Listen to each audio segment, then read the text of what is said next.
Aujourd'hui, à Sans Fil, on parle de la ville de Saint-Lambert, le Westmount de la Rive-Sud, comme je l'appelle.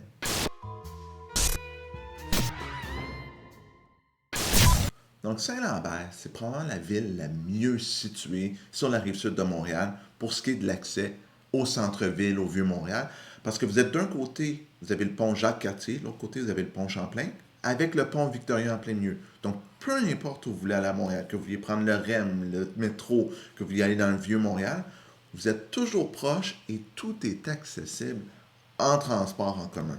Il y a le réseau du RTL, il y a le REM, comme on a dit, et il y a la gare centrale qui part de Saint-Lambert qui va à Montréal. Donc, vous avez vraiment une panoplie d'options comment vous pouvez vous déplacer en transport en commun. En auto, vous avez tous les ponts par lesquels vous pouvez passer. Donc, ce n'est pas les choix qui manquent. Donc, la ville de Saint-Lambert a plein d'infrastructures.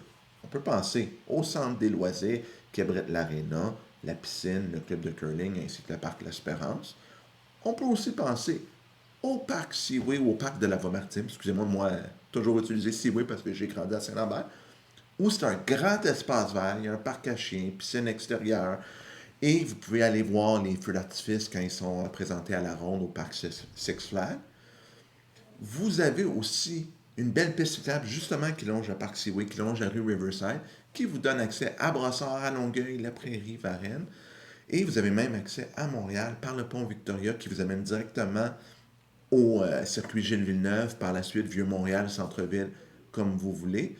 Donc vous avez quand même pas mal de services. Il y a aussi deux terrains de golf, le Country Club qui est un club privé et le Rock Park qui est un 9 trous public, parcours de débutants, mais parfait pour n'importe quel type de golfeur.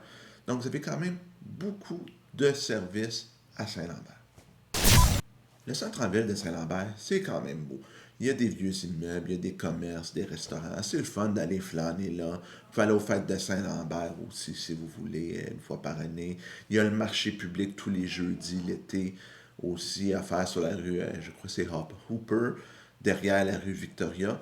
Donc, le village de Saint-Lambert, c'est vraiment un beau coin. C'est le fun d'y passer du temps. Puis c'est à portée de marche de quand même plusieurs domiciles. Tous les quartiers à Saint-Lambert ont des parcs. J'en ai parlé plus tôt, mais on peut penser au parc Préville, au parc Coude, au parc Alexandra, au parc L'Espérance, au parc La Montmartin. Et c'est des beaux parcs. Ce pas des parcs qui sont juste des champs. Il y en a aussi des plus petits parcs, des fois, qu'on peut traverser. Mais ces grands 4 parcs-là, c'est vraiment plaisant pour la plupart des gens. Il y a plusieurs écoles primaires à Saint-Lambert. Les écoles secondaires sont situées juste à la limite de la ville, du côté de Longueuil ou du côté de Brossard. Il y a quand même une école secondaire anglophone à la limite de Saint-Lambert-Brossard. Mais des écoles primaires, il y en a plusieurs, que vous soyez francophone ou anglophone. Donc, c'est pas le choix d'écoles qui manque. Puis, ils sont toujours situés quand même à proximité du domicile. Il y en a dans quelques quartiers. Qui dit Saint-Lambert, par exemple, parle de propriétés dispendieuses. Il y a des condos d'entrée de gamme autour de 300 000 situés à la limite de Brossard dans Préville, mais généralement, quand on parle de maisons, c'est rare qu'on va trouver des propriétés en bas de 700-800 000. Et à ce prix-là, comment je dirais ça poliment, il y a certaines personnes qui ont gardé le charme d'antan, c'est-à-dire que des maisons ont 50 ans et n'ont jamais été rénovées. Ça ne veut pas dire qu'elles sont sales, mais l'intérieur, on a des cuisines, des salles de bain d'origine. Donc, à ce prix-là, on aura probablement une propriété clé en main outre des condos. Donc, c'est quand même important pour quelqu'un qui a un budget. Saint-Lambert, malheureusement, n'est pas une ville qui est super abordable, d'où mon commentaire initial qui disait Saint-Lambert, c'est le Westmount de la Rive-Sud. En général, les propriétés sont dans le million de dollars et plus, disons 700 800 000 à plus d'1 million de dollars. Puis évidemment, il y a du très haut de gamme. Mais je vous dirais que c'est pas une ville abordable. Aussi, Saint-Lambert a quand même des maisons plus anciennes. Le dernier quartier a été développé dans les années 90. Après ça, oui, il y a certaines propriétés qui ont été rénovées. Il y a certains blocs à condos qui ont poussé autour de la voie ferrée. Mais la plupart des propriétés sont des propriétés plus vieilles. Donc, si vous, vous êtes dans le mood, j'aime les propriétés ultra modernes, c'est peut-être pas la ville pour vous, ou vous allez acheter une plus vieille propriété et la rénover pour la rendre moderne, ou en acheter une rénovée moderne, mais là, on va être dans les prix de millions de dollars et plus, c'est pas 1,5 million de dollars et plus. Donc, c'est quand même à considérer si ce que vous cherchez, c'est une propriété moderne. Vous êtes mieux d'aller à Brossard, Candiac ou Boucherville, par exemple, où vous allez avoir beaucoup plus de choix. Je viens d'y faire allusion. À Saint-Lambert, il n'y a plus de grands quartiers à développer, ce qui fait que ça va faire une pression à la hausse sur les taxes à moyen et long terme, parce qu'une partie des revenus des villes vient souvent du développement immobilier. Ça permet de bonifier les services. Mais à Saint-Lambert, c'est plus possible.